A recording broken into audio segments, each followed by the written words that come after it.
Hello students, तो आज हम पढ़ेंगे आपकी क्लास 8 की हिंदी का चैप्टर 10। तो जो चैप्टर है आपका उसका नाम है शाप से मुक्ति। जैसा कि जो चैप्टर नाम है यानी जो पार्ट का नाम है उससे हमें ये पता चल रहा है कि इस पार्ट में जो हमें किसी शाप के बारे में बताया गया है जिससे जो है मुक्ति मिलती है। तो वही इस चैप्टर में आपको बताया गया है कि शाप से मुक्ति, यानी इसमें बताया कि शाप से मुक्ति किस प्रकार मिलती है, कौन सी गलती जो है इसमें की गई। जो पात्र है जिसके बारे में बताया गया उसने ऐसी कौन सी गलती की थी कि उसे शाप मिला था और फिर उसे शाप से मुक्ति कैसे मिली। चलिए हम पहले देखते हैं अध्याय परिचय। इस कहानी में दर्शाया गया है कि बचपन में की गई गलतियाँ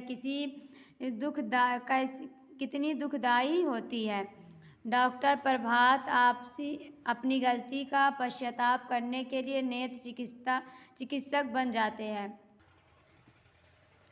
तथा लेखक की दादी की आंखों में रोशनी लाने का प्रयास करते हैं जिससे दादी उनको दिया गया शाप वापस ले लेती है। इस कहानी के माध्यम से लेखक ने बताया है कि मनुष्य बड़ी से बड़ी गलती का भी पश्चाताप कर सकता है। यानी इसमें बताया गया, इस कहानी में ये बताया गया है कि बचपन में जो गलतियां इंसान करता है वो कितनी दुखदाई हो सकती है। जो डॉक्टर प्रभात जो थे, यानी इसका जो पात्र है वो डॉक्टर प्रभात है, जिन्होंने कोई गलती की थी जिनकी वजह से उन्हें क्या मिलता है, श्राप मिलता है, बद्दुआ मिलती है। तो उसका पश्चाताप करने के लिए यानी उसकी माफ़ी पाने के लिए, उसको सुधारने के लिए वो क्या करते हैं, नेत्र चिकित्सक यानी आंखों के डॉक्टर बन जाते हैं। और लेखक की दादी यानी जो ये पाठ जो है जिन्होंने लिखा है, इसके जो लेखक हैं उनकी दादी का क्या करते हैं, उनकी दादी की आंखों में रोशनी लाने का प्रयास करने लगते हैं जिससे दादी जो होती है उनको दिया गया शाप बद्दुआ जो होती है वो वापस ले लेती है। और हमें जो है बच्चों इस कहानी के माध्यम से लेखक ने हमें ये बताया है कि मनुष्य जो है बड़ी से बड़ी गलती को भी सुधार सकता है। चलिए हम देखते हैं सबक, कहानी को देखते हैं हम। देखिए, एक दिन ऐसा हुआ कि मैं बूढ़ी दादी माँ की आंखों का इलाज कराने दिल्ली के बड़े प्रसिद्ध नेत्र चिकित्सक डॉक्टर प्रभात के पास गया। लगभग अंधी हो चुकी दादी को सहारा दिए जब मैं डॉक्टर प्रभात के कमरे में पहुंचा तो उन्होंने मुस्कुराते हुए दादी का स्वागत किया। आओ आओ दादी अम्मा, कहो क्या तकलीफ़ है। दादी ने आवाज़ से ही डॉक्टर की उम्र का अनुमान लगाकर कहा, कोई तकलीफ़ नहीं बेटा, बस बुढ़ापे की मारी हूँ, बुढ़ापे में नज़र कमज़ोर हो जाती है। यानी लेखक जो है कह रहे हैं कि एक दिन ऐसा होता है कि मैं अपनी बूढ़ी दादी माँ की आंखों का इलाज कराने के लिए दिल्ली के बड़े प्रसिद्ध यानी मशहूर चिकित्सक आंखों के डॉक्टर जो है डॉक्टर प्रभात के पास जाता हूँ। मेरी दादी जो थी लगभग अंधी हो चुकी थी, लेकिन मैं उन्हें सहारा देता हूँ कि आपकी आंखें ठीक हो जाएगी और मैं उन्हें डॉक्टर प्रभात के पास लेके जाता हूँ। मैं उनके कमरे में पहुँचता हूँ तो उन्होंने मुस्कुराते हुए कहा, आओ आओ दादी, यानी वो कहते हैं कि आओ आओ दादी अम्मा, कहो क्या तकलीफ़ है। तो मेरी दादी जो होती है वो उन आवाज़ से ही डॉक्टर की उम्र का पता लगा लेती है और कहते हैं कोई तकलीफ़ नहीं है बेटा, बस बुढ़ापे में नज़र जो है वो कमज़ोर हो जाती है। पर मैं तो आंखों का डॉक्टर हूँ दादी अम्मा, बुढ़ापे का इलाज मेरे पास कहाँ। डॉक्टर प्रभात ने हंसते हुए कहा। मेरी दादी भी कम विनोदी स्वभाव की ना थी, कहने लगी, कोई बात नहीं बेटा, तुम आंखों का ही इलाज कर दो, बुढ़ापे का इलाज तो भगवान के भी पास नहीं है। यानी उसके बाद जब वो कहती हैं कि कुछ नहीं, बस बुढ़ापे में जो है नज़र कमज़ोर हो जाती है, तो उस पर डॉक्टर प्रभात कहते हैं कि मैं तो आंखों का डॉक्टर हूँ दादी अम्मा, बुढ़ापे का इलाज मेरे पास कहाँ। तो डॉक्टर प्रभात जो उसके बाद हंसने लगते हैं। तो उस पर दादी अम्मा कहती हैं कि कोई बात नहीं बेटा, तुम आंखों का इलाज कर दो, वैसे तो बुढ़ापे का इलाज भगवान के पास भी नहीं है। ये सुनकर डॉक्टर प्रभात हंस पड़े और दादी से बात करते हुए उनकी आंखों की जांच करने लगे। उन्होंने विस्तार से कई उपकरणों और नेत्रों की सहायता से दादी की आंखों की जांच की, बीच बीच में बातचीत और हंसी मजाक भी करते थे। यानी उसके बाद वे सुनकर डॉक्टर प्रभात जो हंसने लगते हैं और फिर दादी से बात करते हैं, उनकी आंखों की जांच करते हैं। फिर जो आंखों के जो यंत्र होते हैं जिससे आंख जांची जाती है, उन सारी मशीनों से जो है उपकरणों से दादी की आंख को देखते हैं, जांचते हैं और उनसे बीच बीच में बातचीत और मजाक भी करते रहते हैं। मैं चुपचाप बैठा डॉक्टर प्रभात की ओर देख रहा था।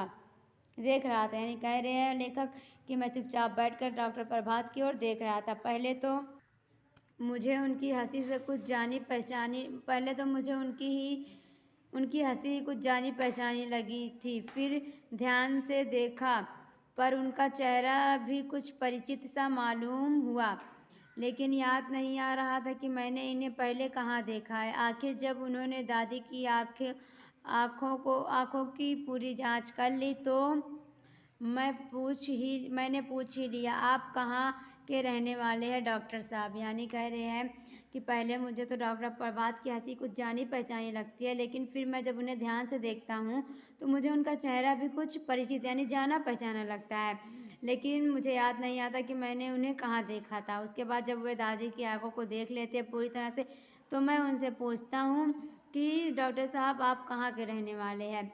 इलाहाबाद का हूँ। क्यों? उसके बाद डॉक्टर कहते हैं कि मैं इलाहाबाद का हूँ। क्यों? अरे हम भी इलाहाबाद के ही हैं, दादी मुझसे पहले ही बोल उठी। उसके बाद जब डॉक्टर साहब ये बताते हैं कि मैं इलाहाबाद का हूँ तो उस पर दादी भी कहती हैं कि अरे मैं भी हम भी इलाहाबाद के रहने वाले हैं। अच्छा, बड़ी खुशी हुई। डॉक्टर प्रभात ने खुश होकर पूछा, इलाहाबाद में कहाँ रहते हैं आप लोग? दादी ने ज्यों ही हमारे इलाहाबाद वाले घर का पता ठिकाना बता, डॉक्टर प्रभात ने मेरी तरफ देखा और अचरज भरी प्रसन्नता से बोले, अरे तुम बब्बू तो नहीं हो? उसके बाद कहते हैं कि जब वो इतना सुनते हैं कि हम भी इलाहाबाद के तो कहते हैं कि अरे बड़ी खुशी हुई। उसके बाद डॉक्टर प्रभात जो होते हैं खुश होकर पूछते हैं कि आप इलाहाबाद में कहाँ रहते हैं? तो जब दादी जो है उन्हें घर का पता ठिकाना बताती तो उसके बाद डॉक्टर प्रभात मेरी तरफ अचरज मतलब होता है कि आश्चर्य भरी प्रसन्नता यानी आश्चर्य भरी प्रसन्नता से वो बोलते हैं कि कहीं तुम बब्बू तो नहीं हो और तुम मंटू? अचानक मेरे मुंह से निकल गए। यानी जब वो कहते हैं कि तुम बब्बू तो नहीं हो तो मैं उनसे पूछता हूँ और तुम बब्बू? मैं अचानक उनसे ये पूछ बैठा, आप हमारे बचपन के मित्र मंटू हो ना? उसके बाद वो कहते हैं कि तुम नहीं, आप हमारे बचपन के मित्र मंटू हो ना? हाँ भाई मैं मंटू ही हूँ। वाह यार तुम खूब मिले, तुम तो शायद दूसरी या तीसरी कक्षा में पढ़ते थे जब अपने परिवार के साथ दिल्ली चले आए थे। वाह, मुझे तो स्वप्न में भी आशा नहीं थी कि जीवन में फिर तुमसे भेंट होगी। सच बड़ी खुशी हुई तुमसे मिलकर। यानी कि उसके बाद वो क्या कहते हैं कि हाँ भाई मैं मंटू, यानी डॉक्टर बताते हैं कि हाँ भाई मैं मंटू ही हूँ। वाह यार, यानी फिर वो कह रहे हैं लेखक कि मैं कहता हूँ वाह यार तुम तो खूब मिले, तुम तो शायद दूसरी या तीसरी क्लास में पढ़ते थे जब अपने परिवार के साथ दिल्ली आ गए थे। अब मैंने तो कभी सपने में भी ये नहीं सोचा था कि तुम कभी मुझे दोबारा मिलोगे। फिर कहते कि सच में बड़ी खुशी हुई तुमसे मिलकर। मुझे भी मैं अत्यंत प्रसन्न मैंने अत्यंत प्रसन्न होकर कर, यानी कि सॉरी यहाँ पे जो था वो लेखक नहीं बल्कि डॉक्टर कहते हैं कि तुमसे मिलके बड़ी खुशी हुई, तुम जब तीसरी कक्षा में पढ़ते थे तब चले आते दिल्ली। तो इस पर लेखक कहते हैं कि हाँ मैं भी बहुत प्रसन्न हूँ तुमसे मिलकर। तभी डॉक्टर प्रभात ने दादी का चेहरा ध्यान से देखा और अचानक उनकी मुस्कान लुप्त हो गई। चेहरा दुखदाई स्मृति से काला सा हो गया। उसके बाद डॉक्टर प्रभात जो होते हैं क्या करते हैं, डॉक्टर प्रभात जो होते हैं वो दादी की तरफ ध्यान से देखते हैं उनके चेहरे को, तो उनकी अचानक मुस्कान जो होती है लुप्त यानी कि गायब हो जाती है, और जो उनका चेहरा होता है, स्मृति मतलब होता है कि ध्यान से, स्मृति मतलब ध्यान या याद से, किसी याद में जो है वो काला हो जाता है। दादी की अत्यधिक कमज़ोर आँखों को डॉक्टर के चेहरे का ये परिवर्तन नज़र नहीं आया। वे प्रसन्न होकर पूछने लगी, अच्छा तो तुम दोनों बचपन में साथ साथ खेले हो तो बड़ा अच्छा संयोग रहा, तुम तो अपने ही हुए डॉक्टर बेटा। हूँ हाँ, तुमने अपना क्या नाम बताया? इलाहाबाद में हमारे पड़ोस में एक वकील रहते थे, उनके लड़के का नाम भी कुछ ऐसा ही था, बड़ा शरारती लड़का था। उसके बाद दादी की जो कमज़ोर आंखें होती हैं वो डॉक्टर के चेहरे का परिवर्तन जो है वो समझ नहीं पाती, वो पहचान नहीं पाती। उसके बाद वे प्रसन्न होकर पूछने लगती हैं कि अच्छा तो तुम दोनों बचपन में साथ साथ खेले हो, तब तो तुम हमारे अपने ही हुए। उसके बाद कहती है कि तुमने अपने बचपन का नाम क्या बताया? हमारे इलाहाबाद में हमारे पड़ोस में एक वकील रहते थे, उनका भी एक बच्चा था जो बहुत ही शरारती था। डॉक्टर प्रभात ने कोई उत्तर नहीं दिया। वे सहसा बहुत गंभीर हो गए। यानी कह रहे हैं कि डॉक्टर प्रभात जो होते हैं वो कोई उत्तर नहीं देते और वे अचानक जो होते हैं बहुत ही गंभीर संजीदा हो जाती है। दादी के लिए दवाई का पर्चा लिखा। उन्होंने कहा, ये बातें फिर कभी होंगी दादी अम्मा, बाहर और भी कई रोगी इंतज़ार कर रहे हैं। उसके बाद वो दादी के लिए दवाई का पर्चा लिखते हैं और कहते हैं कि ये बातें फिर कभी होगी, बाहर और भी जो मरीज़ हैं वो इंतज़ार कर रहे हैं। मैं अब दवाई लिख रहा हूँ, बाज़ार से मंगवा लेना और दिन में 3 बार आँखों में डालती रहना, फिर अगले सप्ताह के दिन आ जाना। उसके बाद वो कहते हैं कि मैं आपके लिए दवाई लिख रहा हूँ, आप बाज़ार से मंगवा लीजिएगा और दिन भर में आँखों में 3 बार डालना रहेगा, फिर अगले सप्ताह यानी अगले हफ्ते फिर आ जाइएगा। आपकी आँखों का ऑपरेशन करना होगा, घबराना मत, ईश्वर ने चाहा तो आपकी आँखें ठीक हो जाएगी। उसके बाद डॉक्टर प्रभात दादी से कहते हैं कि आपकी आँखों का ऑपरेशन करना पड़ेगा, आप घबराइएगा नहीं, अगर भगवान ने चाहा तो आपकी आँखें जो है वो ठीक हो जाएगी। बाहर आते ही दादी ने मुझसे पूछा, ये उसी वकील का बेटा मंटुआ था ना? हाँ दादी, बचपन में मेरे साथ पढ़ता था।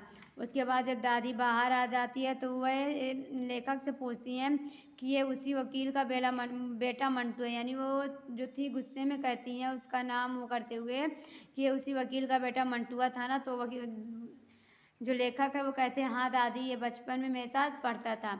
बस तो अब इसके पास दोबारा आने की ज़रूरत नहीं, मैं इस दुष्ट के हाथों अपनी आँखें नहीं फुड़वाऊँगी। कैसी बात करती हो दादी, यह तो बहुत माना हुआ डॉक्टर है और अब तो अपनी जान पहचान का निकल आया, उसे दुष्ट क्यों कह रही हो? यानी उसके बाद दादी जो होती है कहती है, हाँ तो बस ठीक है, अब इसके पास दोबारा आने की ज़रूरत नहीं है। मैं इस दुष्ट मतलब होता है कि पापी या बुरा, यानी कह रहे मैं इस बुरे इंसान के हाथों अपनी आँखों को फुड़वाना नहीं चाहती हूँ। उसके बाद लेखक कहते कि कैसी बात करती हो दादी, यह तो बहुत माना हुआ यानी बहुत ही प्रसिद्ध डॉक्टर है और अब तो ये हमारी जान पहचान का निकल गया है, तो दुष्ट क्यों हुआ तो आप इसे दुष्ट क्यों कह रही हैं? तू भूल गया इसने वहाँ इलाहाबाद में क्या किया था? यानी उसके बाद दादी कहते हैं, क्या तू वो भूल गया कि इसने इलाहाबाद में क्या किया था? तो उसके बाद लेखक कहते हैं कि क्या किया था? अरे तुझे याद नहीं, इसने मोहल्ले की कुतिया के 3 पिल्लों की आँखें आँख के पौधे का दूध डालकर फोड़ दी थी। उसके बाद दादी बताती हैं कि अरे तुझे याद नहीं, इसने मोहल्ले की कुतिया के 3 पिल्लों यानी जो 3 पिल्ले थे कुतिया के जो बच्चे थे उनकी आँखों में आँख मतलब होता है, आँख को हम मदार भी कहते हैं, जो मदार का दूध होता है उसकी उनकी आँखों में डालकर फोड़ दी थी। तूने ही तो ये बात हम सब लोगों को बताई थी। उनमें से एक अंधा पिल्ला तूने जिद करके पाला था, यह भी तुझे याद नहीं? उसके बाद वो कहती हैं कि तूने तो हम सबको ये सारी बातें बताई थी और तूने जो है जिद करके एक अंधे पिल्ले को अपने पास पाला था, तो इतने जल्दी भूल गया। मैं सचमुच ही सब कुछ भूला हुआ था, लेकिन दादी के याद दिलाने पर एक धुंधली सी स्मृति उभरी। ज्यों ही मैंने दिमाग पर थोड़ा जोर दिया, बचपन की वह दुखद स्मृति सहसा कल की सी घटना के रूप में होकर मेरी आंखों में आ गई। यानी कहते हैं कि मैं सब कुछ भूल गया था। लेखक कहती है कि मैं सब कुछ वास्तव में भूल गया था, लेकिन जब दादी मुझे याद दिलाती है तो उस पर मेरे आँखों के सामने धुंधला सा ध्यान जो है, ख्याल जो है वो उभर आता है और फिर ऐसा लगता है कि जैसे ये कल की ही घटना हो और वह घटना जो थी मेरी आंखों के सामने घूमने लगती है। तो बच्चों, आज की वीडियो में बस इतना ही। अगली वीडियो में आपको जो आगे का चैप्टर वो पढ़ाया जाएगा। तब तक आप इसे पढ़िए और समझिए।